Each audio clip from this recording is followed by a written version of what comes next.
EU ন্যাটোর বিরুদ্ধে শক্তি প্রয়োগের হুঁশিয়ারিতে নয়া যুদ্ধের আতঙ্ক। ইউরোপে আমেরিকার উস্কানিতে ভয়ঙ্কর ফাঁদে পড়ছে কি বিশ্ব? রাহুল গান্ধীকে হত্যার হুমকি বিজেপি নেতার। মোদির পতনের আতঙ্কে কি টানলেন বাংলাদেশের জুলাই আন্দোলন প্রসঙ্গ? গাজা পুনর্গঠন নিয়ে ট্রাম্পের ঘৃণ্য নীল নকশায় শোরগোল। ইরাকের কসাই ব্লেয়ারের নেতৃত্ব মানবেন কি গাজাবাসী? আসসালামু আলাইকুম, দেখছিলেন Bangla vision world news headline. এবারে বিস্তারিত। রাগঢাক ভুলে এবার পরোক্ষ নয়, ন্যাটো আর ইউরোপীয় ইউনিয়নের বিরুদ্ধে শক্তি প্রয়োগের হুমকি দিয়ে শত্রুর বুকে আগুন ধরিয়ে দিয়েছে রাশিয়া। জাতিসংঘের মঞ্চে দাঁড়িয়ে রুশ পররাষ্ট্রমন্ত্রী সের্গেই ল্যাভরভের কড়া হুমকিতে যুদ্ধ আর রক্তপাতের আশঙ্কায় সাধারণ মানুষ তো বটেই, বিশ্লেষক মহলে চলছে চুল চেরা বিশ্লেষণ। এমন অবস্থায় রাশিয়া, চীন, ইরানের ঘনিষ্ঠতা বাড়ানোর ইঙ্গিতে শক্তিশালী হচ্ছে পশ্চিমা বিরোধী জোট।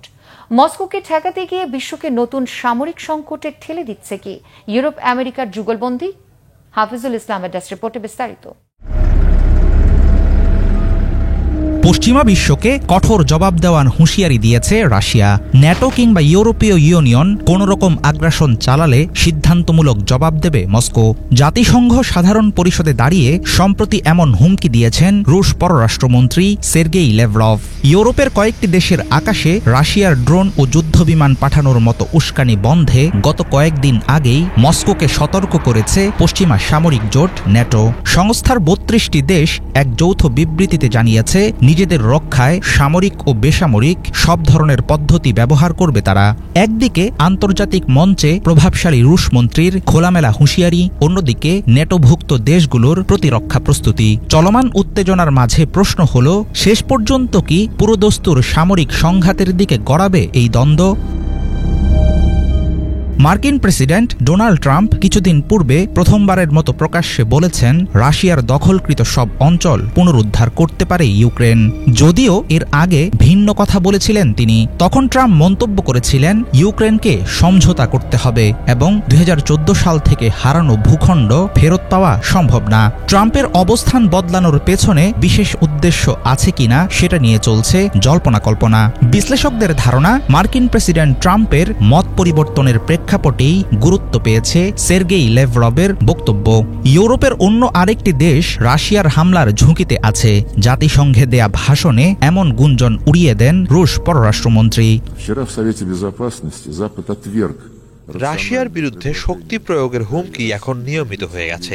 ন্যাটো ও ইউরোপীয় ইউনিয়নের ওপর রুশ হামলার পরিকল্পনা নিয়ে যে অভিযোগ তোলা হচ্ছে, বারবার সেসব উস্কানিমূলক দাবি খণ্ডন করেছেন প্রেসিডেন্ট পুতিন। আগেও কখনো এমন কোনো উদ্দেশ্য ছিল না রাশিয়ার, এখনো নেই। তবে আমার দেশের বিরুদ্ধে কোনো আগ্রাসন চালানো হলে তার জবাব হবে সিদ্ধান্তমূলক। ন্যাটো ও ইউরোপীয় ইউনিয়নের এই ব্যাপারে বিন্দুমাত্র সন্দেহ রাখা উচিত হবে না। এসব নেতারা ভবিষ্যতে রাশিয়ার সঙ্গে যুদ্ধের অজুহাত দিয়ে ভোটারদের কষ্ট সহ্য করতে রাজি করায়। একই সাথে তারা প্রকাশ্যে কালিনিনগ্রাদ সহ রুশ ভূখণ্ডে আক্রমণ চালানোর প্রস্তুতি নেয়ারও ঘোষণা দেয়। সাম্প্রতিক সময়ে ইউক্রেন যুদ্ধ, ইরানের পরমাণু কর্মসূচি, ইসরায়েলের গণহত্যায় মার্কিন সমর্থন সহ নানা প্রসঙ্গে পশ্চিমাদের সঙ্গে রাশিয়া ও পশ্চিমা বিরোধী শক্তিগুলোর বৈরিতা আরও স্পষ্ট হয়ে উঠছে। ক্রমবর্ধমান উত্তেজনার মধ্যে নিজেদের প্রভাব বলয় বাড়াতে ইরানের সঙ্গে নতুন করে পরমাণু চুক্তি করেছে রাশিয়া। মস্কো ও তেহরানের সাথে যুক্ত হয়েছে চীন। ইরানের উপর পশ্চিমা নিষেধাজ্ঞাকে অযৌক্তিক বলে প্রকাশ্যে নিন্দা জানিয়েছে বেইজিং। বিশ্লেষকেরা বলছেন, আমেরিকা ও ইউরোপীয় জোটের বিরুদ্ধে রাশিয়া, চীন, ইরানের সম্মিলিত শক্তি বিশ্ব রাজনীতিতে হবে নতুন অস্থিরতার কারণ। রাশিয়ার উস্কানিমূলক কর্মকাণ্ড মোকাবেলায় পশ্চিমা সামরিক জোট ন্যাটোর প্রতিক্রিয়া কতটা কঠোর হওয়া উচিত সেটা নিয়ে চলছে জটিল হিসাব নিকাশ। নর্ডিক ও বাল্টিক দেশগুলোর দাবি, রুশ ড্রোন ও যুদ্ধবিমান ন্যাটোভুক্ত কোনো দেশের আকাশসীমায় ঢুকলেই গুলি করতে হবে। কিন্তু জার্মানি, ইতালি ও যুক্তরাষ্ট্রের মতো দেশগুলো তুলনামূলকভাবে সতর্ক পদক্ষেপ নিতেই আগ্রহী। তাদের আশঙ্কা, রাশিয়ার সঙ্গে পূর্ণমাত্রার সংঘাত যে কোনো মুহূর্তে ডেকে আনতে পারে বড় কোনো বিপর্যয়। হাফিজুল ইসলাম, বাংলা ভিশন। চলতি মাসে হুট করে ইউরোপের দেশে দেশে বেড়েছে অজ্ঞাত ড্রোনের আনাগোনা। সঙ্গত কারণে সন্দেহের তীর রাশিয়ার দিকে। অনেকের ধারণা নতুন কোনো দেশে হামলার অজুহাত খুঁজছেন রাশিয়ার প্রেসিডেন্ট ভ্লাদিমির পুতিন। এই ধারণাকে আরও উস্কে দিয়ে ইউক্রেনের প্রেসিডেন্ট ভলোদিমির জেলেনস্কি দাবি করেছেন পুতিনের আগ্রাসন শুধু ইউক্রেনেই সীমাবদ্ধ থাকবে না, শিগগিরই আক্রান্ত হতে পারে ইউরোপের কোনো দেশ। এই অভিযোগ আর আশঙ্কার যৌক্তিকতা কতটুকু? আসলেই কি জোরে সোরে নয়া আগ্রাসনের ছক কষছেন পুতিন? বিস্তারিত মীর ফজলে রাব্বির ডেস্ক রিপোর্টে। গত ৯ সেপ্টেম্বর ইউরোপের দেশ পোল্যান্ডের আকাশসীমায় ২০টিরও বেশি ড্রোন প্রবেশ করে। পুলিশ ও ন্যাটো বিমান বাহিনী সক্রিয়ভাবে কিছু ড্রোন নামিয়ে এনে প্রতিরোধ করতে সক্ষম হয়। এরপর ১৯ সেপ্টেম্বর এস্তোনিয়ায়, ২৩ সেপ্টেম্বর ডেনমার্কে এবং সবশেষ গত ২৭ সেপ্টেম্বর নরওয়ের আকাশসীমায় ড্রোন দেখা যায়। একাধিক দেশ দাবি করে এসব ড্রোন রাশিয়া থেকে আসছে, যদিও এই দাবির পক্ষে সুস্পষ্ট কোনো গোয়েন্দা প্রমাণ নেই। একের পর এক দেশে ড্রোন প্রবেশের ঘটনায় উদ্বিগ্ন হয়ে পড়েন ইউরোপের নেতারা। অনেকেই ধারণা করছিলেন রুশ প্রেসিডেন্ট ভ্লাদিমির পুতিন হয়তো ইউক্রেনের পর নতুন কোনো দেশে হামলার ক্ষেত্র খুঁজছেন। আর এবার সেই ধারণার ওপরই জোর দিলেন ইউক্রেনের প্রেসিডেন্ট ভলোদিমির জেলেনস্কি। জেলেনস্কি দাবি করেছেন রাশিয়ার প্রেসিডেন্ট ভ্লাদিমির পুতিন শুধু ইউক্রেনে সীমাবদ্ধ থাকবেন না, তিনি শিগগিরই ইউরোপের আরেকটি দেশে হামলা চালাতে পারেন। নিউ ইয়র্কে জাতিসংঘ সাধারণ পরিষদের অধিবেশনে যুক্তরাষ্ট্রের প্রেসিডেন্ট ডোনাল্ড ট্রাম্পের সঙ্গে বৈঠকের পর কিয়েভে ফিরে জেলেনস্কি বলেন পুতিন ইউক্রেনে যুদ্ধ শেষ হওয়ার অপেক্ষা করবেন না, তিনি নতুন ফ্রন্ট খুলে দেবেন, তবে সেটি কোথায় তা কেউ জানে না। Росія буквально кожен день, кожну годину জেলেনস্কির মতে সাম্প্রতিক সময়ে ইউরোপের বিভিন্ন দেশে ড্রোন প্রবেশ ও আকাশসীমা লঙ্ঘনের ঘটনা ঘটিয়ে রাশিয়া মূলত নেটোর প্রতিরক্ষা সক্ষমতা যাচাইয়ের চেষ্টা করছে। আর ইউরোপের দেশগুলো এখনও নতুন এই হুমকি মোকাবেলায় হিমশিম খাচ্ছে। ২৭ সেপ্টেম্বর এক প্রতিবেদনে এসব তথ্য জানিয়েছে যুক্তরাজ্য ভিত্তিক সংবাদ মাধ্যম দ্য গার্ডিয়ান। বিশ্লেষকদের অনেকে মনে করছেন জেলেনস্কির এই দাবি মোটেও অমূলক নয়। রাশিয়ার এসব কার্যক্রম আসলে বড় যুদ্ধেরই প্রস্তুতি। এর মাধ্যমে রাশিয়া মূলত ইউরোপীয় দেশগুলোর প্রতিক্রিয়া ও সতর্কতার পর্যায়ে যাচাই করতে চাইছে। এক্ষেত্রে প্রতিবেশী বেলারুশকে স্টেজিং গ্রাউন্ড হিসেবে ব্যবহার করতে পারে রাশিয়া। এছাড়া ভৌগোলিকভাবে ডেনমার্ক, এস্তোনিয়া ও পোল্যান্ডের মতো দেশগুলো রাশিয়ার পশ্চিমাঞ্চলের কাছাকাছি অবস্থান করছে। ফলে এসব এলাকায় সামরিক অভিযান শুরু করলে দ্রুত লজিস্টিক সাপোর্ট পাবে রাশিয়া। তবে এক্ষেত্রে রাশিয়ার বেশ কিছু সীমাবদ্ধতাও রয়েছে। ন্যাটো সদস্যভুক্ত কোনো দেশের উপর আক্রমণ হলে প্রতিশোধমূলক হামলা চালাতে পারে ন্যাটো সামরিক বাহিনী। ইতিমধ্যে ইউক্রেন যুদ্ধে অনেক ক্ষয়ের শিকার হয়েছে রাশিয়া। ফলে দীর্ঘ সলিড অপারেশন চালিয়ে যাওয়ার জন্য খরচ ও জনবল সমস্যায় পড়তে পারে দেশটি। পাশাপাশি পশ্চিমা দেশগুলোর নিষেধাজ্ঞার চাপ তো আছেই। বিশ্লেষকদের মতে খুব শিগগিরই বড় কোনো দেশ দখল করা বা পূর্ণ সামরিক অভিযান শুরু করা রাশিয়ার জন্য কঠিন হবে। তবে রাশিয়া যদি সেদিকে আগায় আর যদি ইউরোপ ও পশ্চিমা দেশগুলোর মধ্যে ঐক্য আরও শক্তিশালী হয়, তাহলে ভ্লাদিমির পুতিনকেও কঠোর প্রতিরোধের প্রস্তুতি নিতে হবে।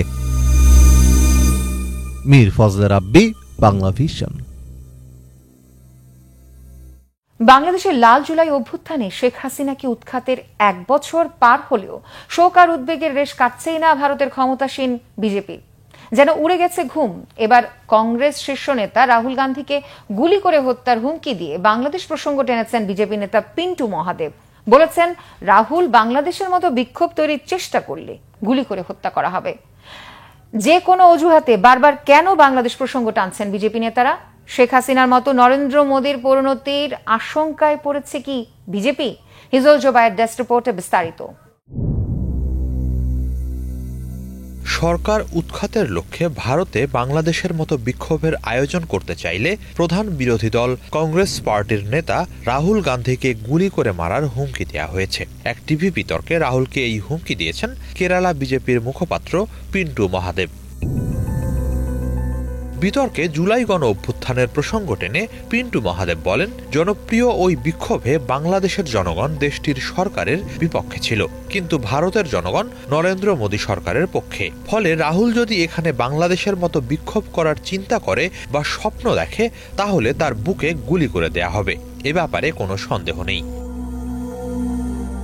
এ প্রসঙ্গে পিন্টু আরো বলেন, মহান ভারতে বাংলাদেশের মতো জেনজি বিপ্লব হবার কোনো সুযোগ নেই। তেমন কিছু হলে তা দমন করা হবে, গুলি চালানো হবে। এদিকে চাঞ্চল্যকর এই হুমকির পরপরই রাহুল গান্ধীর অতিরিক্ত নিরাপত্তার দাবি জানিয়ে দেশটির স্বরাষ্ট্রমন্ত্রী অমিত শাহকে চিঠি লিখেছে কংগ্রেস পার্টি। চিঠিতে কংগ্রেস এই ঘটনাকে ঠান্ডা মাথায় পরিকল্পিত এবং ভীতিকর হুমকি বলে নিন্দা জানায়। এতে বলা হয় এটি কোনো অসাবধানতাবশত উচ্চারিত কথা নয় কিংবা হঠাৎ বলা কোনো অতিরঞ্জিত মন্তব্যও নয়। এটি বিরোধী দলীয় নেতা এবং ভারতের অন্যতম শীর্ষ রাজনীতিকের বিরুদ্ধে সুপরিকল্পিত হত্যার হুমকি। চিঠিতে ইন্দিরা গান্ধী ও রাজীব গান্ধী হত্যাকাণ্ডের কথা স্মরণ করে বলা হয়, অতীতেও বিভিন্ন সামাজিক যোগাযোগ মাধ্যমে রাহুল গান্ধীর বিরুদ্ধে একাধিক হত্যার হুমকি এসেছে। সেসব হুমকিদাতাদের অনেকেই বিজেপির রাজনীতির সঙ্গে সংশ্লিষ্ট। বিজেপির একজন নেতার এই বেপরোয়া মন্তব্য ইচ্ছাকৃতভাবে তৈরি করা এক বিষাক্ত ঘৃণার পরিবেশের প্রতিচ্ছবি। চিঠিতে স্বরাষ্ট্রমন্ত্রী অমিত শাহকে রাহুলের নিরাপত্তা নিশ্চিতে তাৎক্ষণিক ও দৃঢ় পদক্ষেপ নেওয়ার আহ্বান জানানো হয়। এই পদক্ষেপ নিতে ব্যর্থ হলে তা রাহুল গান্ধীর বিরুদ্ধে সহিংসতাকে কার্যত বৈধতা দেওয়ার সমান হবে বলেও সতর্ক করা হয় চিঠিতে। বলা হয়, আপনি যদি দ্রুত, দৃঢ় এবং প্রকাশ্যে ব্যবস্থা নিতে ব্যর্থ হন তাহলে তা হবে এ ধরনের ঘটনায় আপনার সংশ্লিষ্ট থাকা এবং বিরোধী দলীয় নেতার বিরুদ্ধে সহিংসতাকে স্বাভাবিক করার শামিল, যা স্বরাষ্ট্রমন্ত্রী হিসেবে শপথ ভঙ্গের গুরুতর উদাহরণ হিসেবে বিবেচিত হবে। কংগ্রেস পার্টি বলেছে, কোটি কোটি ভারতীয় নাগরিক রাহুল গান্ধীকে অধিকার ও ভারতের বহুত্ববাদী মূল্যবোধের রক্ষক হিসেবে দেখেন। তাই তার বিরুদ্ধে হত্যার হুমকি শুধু একজন ব্যক্তিকে নয়, গোটা গণতন্ত্রকে আক্রমণ করার শামিল। এ ঘটনার প্রতিক্রিয়ায় সামাজিক যোগাযোগ মাধ্যম এক্সে কংগ্রেস নেতা কেসি ভেনুগোপাল বলেন, সাংবিধানিক কাঠামোর ভেতরে থেকেই যে কোনো রাজনৈতিক মতপার্থক্য মেটানো উচিত, কিন্তু বিজেপি নেতারা টিভিতে সরাসরি বিতর্কে রাজনৈতিক প্রতিপক্ষকে হত্যার হুমকি দিচ্ছেন। মূলত আরএসএস বিজেপি মতাদর্শের বিরুদ্ধে রাহুল গান্ধীর লড়াই সংগ্রামী তাদের ভিত কাঁপিয়ে দিচ্ছে। হিজল জোবায়ের, বাংলা ভিশন। গাজা পুনর্গঠন নিয়ে ঘৃণ্য এক পরিকল্পনায় এগুচ্ছেন মার্কিন প্রেসিডেন্ট ডোনাল্ড ট্রাম্প। গাজায় দখলদার ইসরায়েলের হামলা হত্যাযজ্ঞ থামলে অন্তর্বর্তী সরকার গঠন সহ 21 দফা প্রস্তাব প্রকাশ করেছে ট্রাম্প প্রশাসন। সবচেয়ে আলোচনায় এসেছে গাজার সম্ভাব্য প্রশাসক হিসেবে সাবেক ব্রিটিশ প্রধানমন্ত্রী টনি ব্লেয়ারের নাম প্রস্তাবের ঘটনা। ইরাকে মার্কিন আগ্রাসনের রাস্তা উন্মোচন থেকে সাদ্দাম হোসেনকে ফাঁসিতে ঝোলানো পর্যন্ত প্রতিটি বর্বর হত্যাকাণ্ডের জড়িয়ে আছে কুখ্যাত ব্লেয়ারের নাম। গাজায় শান্তি প্রতিষ্ঠার এই প্রস্তাব টিকবে তো? ব্লেয়ারকে মেনে সমঝোতা করবেন কি গাজাবাসী? শহীদ আরাফাতের ডেস্ক রিপোর্টে বিস্তারিত। ইরাক যুদ্ধের কসাই খ্যাত যুক্তরাজ্যের সাবেক প্রধানমন্ত্রী টনি ব্লেয়ারের নাম এবার গাজার শাসকের তালিকায়। মার্কিন যুক্তরাষ্ট্র চায় গাজা ভূখণ্ডকে ফিলিস্তিনের হাতে তুলে দেওয়ার আগে একটি অন্তর্বর্তী সরকার হোক, আর সেই সরকারের প্রধান হবেন যুক্তরাজ্যের সাবেক প্রধানমন্ত্রী টনি ব্লেয়ার। কিন্তু প্রশ্ন উঠেছে, 2003 সালে ইরাক যুদ্ধে যুক্তরাষ্ট্রের সাথে হাত মিলিয়ে সাদ্দাম হোসেনের প্রশাসনের বিরুদ্ধে ধ্বংসযজ্ঞ চালানো টনি কিভাবে গাজায় সংস্কারের কাজে আসবে? কিভাবে বা তিনি ফিলিস্তিনিদের দুর্দিনে পাশে থাকবেন? গত কয়েক সপ্তাহ ধরে গাজায় যুদ্ধবিরতি বাস্তবায়নে তৎপর মার্কিন প্রেসিডেন্ট ডোনাল্ড ট্রাম্প। এ নিয়ে বেশ কয়েক দফায় বৈঠকও করেছেন তিনি। তবে এ পর্যন্ত ট্রাম্পের প্রতিটি সিদ্ধান্ত ছিল ইসরায়েলের পক্ষে। নতুন করে 21 দফার একটি পরিকল্পনার কথা জানিয়েছে হোয়াইট হাউস। সেখানে গাজার অন্তর্বর্তী সরকার ব্যবস্থা সহ বেশ কিছু শর্ত জুড়ে দেওয়া হয়েছে। অন্তর্বর্তী সরকারের বিষয়ে ট্রাম্প প্রশাসন বলছে, গাজার দায়িত্ব ফিলিস্তিনিদের হাতে তুলে দেওয়ার আগে জাতিসংঘ ও ইউরোপীয় দেশগুলোর সমর্থন নিয়ে আন্তর্জাতিক অন্তর্বর্তী সরকার গঠন করা হবে। সেই সরকারের প্রধান হবেন সাবেক ব্রিটিশ প্রধানমন্ত্রী টনি ব্লেয়ার। মূলত জাতিসংঘের অনুমোদন নিয়ে গাজায় 5 বছরের জন্য একটি অন্তর্বর্তী সরকারের কথা ভাবা হচ্ছে। প্রস্তাবে টনি ব্লেয়ারকে গাজা ইন্টারন্যাশনাল ট্রানজিশনাল অথরিটির প্রধান হিসেবে উল্লেখ করা হয়েছে। তিনি এই সময়ে গাজার সংস্কারে কাজ করবেন। তার দায়িত্বে থাকবে কয়েকটি বাহিনী। কিন্তু বিশ্লেষকদের সংখ্যা এতে হিতে বিপরীত হবে। কেননা 2003 সালে টনি ব্লেয়ার যখন যুক্তরাজ্যকে ইরাক যুদ্ধে টেনে আনেন, তখন বিশ্বব্যাপী তার ব্যাপক বদনাম হয়। তদন্তে দেখা যায় টনির ভুল তথ্যের ভিত্তিতে সেই যুদ্ধে যুক্তরাজ্য ও যুক্তরাষ্ট্র জড়িয়েছিল। সাবেক ব্রিটিশ প্রধানমন্ত্রীর দাবি ছিল ইরাকে গণবিধ্বংসী অস্ত্র আছে, তবে তার কিছুই প্রমাণ হয়নি। ইরাকের ভয়াবহ পরিণতির জন্য ভুলও স্বীকার করেছে পশ্চিমারা। এছাড়া ট্রাম্প প্রশাসনের 21 দফার মধ্যে ইসরায়েল ও ফিলিস্তিনি জিম্মিদের বিনিময় মরদেহ হস্তান্তর, হামাসের অস্ত্র ধ্বংস করা, শান্তিপূর্ণ অবস্থানে তাদের ক্ষমা ঘোষণা করা, কোনো হামাস নেতা অন্যত্র পাড়ি জমাতে চাইলে সেই সুযোগ করে দেয়া, ত্রাণ সরবরাহ এবং গাজার স্বাভাবিক জীবন ফিরিয়ে দেওয়া সহ অন্যান্য সংস্কার কার্যক্রম রয়েছে। তবে যুক্তরাষ্ট্র মধ্যপ্রাচ্যের বিভিন্ন দেশের সাথে আলোচনার ভিত্তিতে একটি বাহিনী নিয়োগ করবে। ইরাক যুদ্ধের খলনায়ককে গাজার দায়িত্ব দেয়া এবং যুক্তরাষ্ট্র থেকে পাঠানো বাহিনী দিয়ে পরিচালনার প্রস্তাব গাজার কতটা মঙ্গল বয়ে আনবে তা নিয়ে শঙ্কা ঘুরছে। অনেকে মনে করছেন এই প্রক্রিয়ায় গাজাকে শাসন করার একটি সুযোগ তৈরি করছে ট্রাম্প প্রশাসন। এমনটি হলে ফিলিস্তিনিদের ভাগ্য পরিবর্তনের সম্ভাবনা অধরাই থেকে যাবে বলে মত বিশ্লেষকদের। Shahid Arafat, Bangla vision, news desk. পশ্চিমা নিষেধাজ্ঞা মোকাবেলায় যে কোনো পরিস্থিতির জন্য প্রস্তুত আছে বলে জনগণকে আশ্বস্ত করেছেন ইরানের প্রেসিডেন্ট মাসুদ পেজেশকিয়ান। রোববার মন্ত্রিসভার বৈঠকে পেজেশকিয়ান বলেছেন, প্রতিবেশী দেশের সঙ্গে গঠনমূলক সম্পর্কের পথে অটল আছে ইরান। দৃঢ়তা, জনগণের শক্তি আর মর্যাদাপূর্ণ উজ্জ্বল ভবিষ্যতের দিকে অগ্রসর হতে চায় তেহরান। এক্ষেত্রে কেউ বাধা সৃষ্টি করলে তা ব্যর্থতায় পরিণত হবে বলে হুঁশিয়ারি করেছেন তিনি। পেজেশকিয়ান পরিষ্কার করে বলেছেন, পারমাণবিক অস্ত্র নিয়ে ইরান সবসময় ন্যায়সঙ্গত ও স্বচ্ছ আলোচনায় প্রস্তুত থাকলেও এমন কোনো কথা হবে না যা তেহরানকে নতুন সংকটের মুখে ফেলতে পারে। প্রকৌশলবিদ্যায় নিজেদের শ্রেষ্ঠত্বের নতুন নজির দেখালো চীন।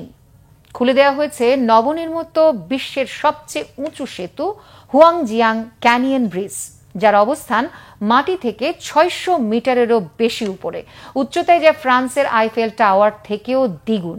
ধারণা করা হচ্ছে সেতুটি চিয়ানশুই নদীর দুই প্রান্তের বাণিজ্য আর পর্যটন খাতকে করবে আরও গতিশীল। দুর্গম অঞ্চলে সেতু নির্মাণে প্রতিবন্ধকতা দূর করার আশা দেখাচ্ছে চীনা এই প্রযুক্তি। ডেস্ক রিপোর্টে বিস্তারিত জানাচ্ছেন ইমরান মাহমুদ। চীন আবারও দেখালো তাদের ইঞ্জিনিয়ারিং দক্ষতার এক নতুন নিদর্শন। বিশ্বের সর্বোচ্চ সেতু এখন আর কল্পনা নয়, বাস্তব হয়ে দাঁড়িয়ে আছে গুইঝৌ প্রদেশের উঁচু পাহাড় আর গভীর উপত্যকার মাঝে। সেতুটির নাম হুয়াজিয়াং ক্যানিয়ন ব্রিজ। মাটি থেকে আইফেল টাওয়ারেরও দ্বিগুণ উচ্চতায় রয়েছে এই সেতুটি। এর উচ্চতা, শক্তি, নকশা এবং প্রযুক্তিগত কৌশল একে আধুনিক আর্কিটেকচারের বিস্ময়ে পরিণত করেছে। বিবিসিতে প্রকাশিত একটি প্রতিবেদনে বলা হয়, হুয়াজিয়াং ক্যানিয়ন ব্রিজ চিয়ানশুই নদীর উপর নির্মিত এবং এটি নদীর পানির স্তর থেকে প্রায় 625 মিটার উঁচুতে নির্মাণ করা হয়েছে। আর এই উচ্চতাই সেতুটিকে বিশ্বের সর্বোচ্চ সেতুর খেতাব এনে দিয়েছে। এর আগে সর্বোচ্চ সেতুর তালিকায় প্রথমে ছিল 564 মিটার উঁচু বেইপানজিয়াং ব্রিজ, যা কিনা চীনেই অবস্থিত। কিন্তু হুয়াজিয়াং ক্যানিয়ন ব্রিজ আগের সব রেকর্ড ভেঙে দিয়েছে। তুলনা করলে বিষয়টি আরও স্পষ্ট হয়। আইফেল টাওয়ারের উচ্চতা যেখানে 330 মিটার, সেখানে সেতুটি প্রায় দ্বিগুণ উঁচু। এমনকি বিশ্বের সবচেয়ে উঁচু অট্টালিকা বুর্জ খলিফার প্রায় কাছাকাছি উচ্চতায় দাঁড়িয়ে আছে এই ব্রিজ। বলা যায় সেতুটির উচ্চতা বুর্জ খলিফার প্রায় 4/3 সমান। সেতুটির নির্মাণ কাজ শুরু হয় 2017 সালে। 7 বছরের দীর্ঘ পরিশ্রমের পর এটি 2025 সালের সেপ্টেম্বর মাসে আনুষ্ঠানিকভাবে চালু হয়। গ্লোবাল টাইমসে প্রকাশিত তথ্য মতে সেতুটির নির্মাণে ব্যয় হয়েছে প্রায় 10 বিলিয়ন ইউয়ান, বাংলাদেশি টাকায় যা প্রায় 15,000 কোটি টাকার সমান। এত বিপুল অর্থ ব্যয়ের পরও চীনা সরকার ও প্রকৌশলীরা একে ভবিষ্যতের জন্য একটি লাভজনক বিনিয়োগ হিসেবেই দেখছেন। ইঞ্জিনিয়াররা দাবি করেছেন সেতুটি ভূমিকম্প ও প্রবল ঝড়ো বাতাস সহ্য করতে সক্ষম। সিজিটিএন এর তথ্য মতে ঝুলন্ত কেবল প্রযুক্তি দিয়ে নির্মিত হওয়ায় সেতুটি কেবল মজবুতই নয়, টেকসইও হয়েছে। 1000 টনের বেশি ওজনের যানবাহন প্রতিদিন চলাচল করলেও এর স্থিতিশীলতায় কোনো প্রভাব পড়বে না। আগে চিয়ানশুই নদীর এপার থেকে ওপার যেতে কয়েক ঘন্টা সময় লেগে যেত, কিন্তু এই সেতুর কারণে সময় কমে এসেছে মাত্র কয়েক মিনিটে। এতে স্থানীয় মানুষের যাতায়াত যেমন সহজ হবে, তেমনি বাণিজ্য ও শিল্প কারখানার কার্যক্রমও দ্রুত হবে। বিশেষজ্ঞরা বলছেন, এই সেতুটি চালু হওয়ার ফলে নদীর দুই পাশের দুই প্রদেশের মধ্যে অর্থনৈতিক যোগাযোগ কয়েক গুণ বৃদ্ধি পাবে। এছাড়া পর্যটন খাতেও বিরাট সম্ভাবনা তৈরি হয়েছে। হুয়াজিয়াং ক্যানিয়ন ঘিরে রয়েছে মনোরম পাহাড়ি দৃশ্য আর গভীর উপত্যকা। সেতুর উপর দাঁড়িয়ে সেই দৃশ্য উপভোগ করতে আগ্রহী হবেন দেশি বিদেশি পর্যটকরা। স্থানীয় ব্যবসা, হোটেল, রেস্তোরাঁ থেকে শুরু করে পুরো এলাকায় অর্থনীতি এ থেকে উপকৃত হবে বলে আশা করছেন বিশ্লেষকরা। সিনহুয়ার তথ্য মতে এই সেতু নির্মাণে যে প্রযুক্তি ব্যবহার করা হয়েছে, ভবিষ্যতে সেটি বিশ্বের বিভিন্ন দেশে দুর্গম এলাকায় যাতায়াতের জন্য নতুন সমাধান দিতে পারে। দুর্গম পাহাড়ি অঞ্চল বা নদী উপত্যকার উপর সেতু নির্মাণ এখন আর কেবল স্বপ্ন নয়, বরং এক বাস্তব সম্ভাবনা। তবে সমালোচনাও রয়েছে। বিশেষজ্ঞদের অনেকে বলছেন এত উঁচু ও ব্যয়বহুল সেতুর রক্ষণাবেক্ষণ খরচও অনেক বেশি হবে।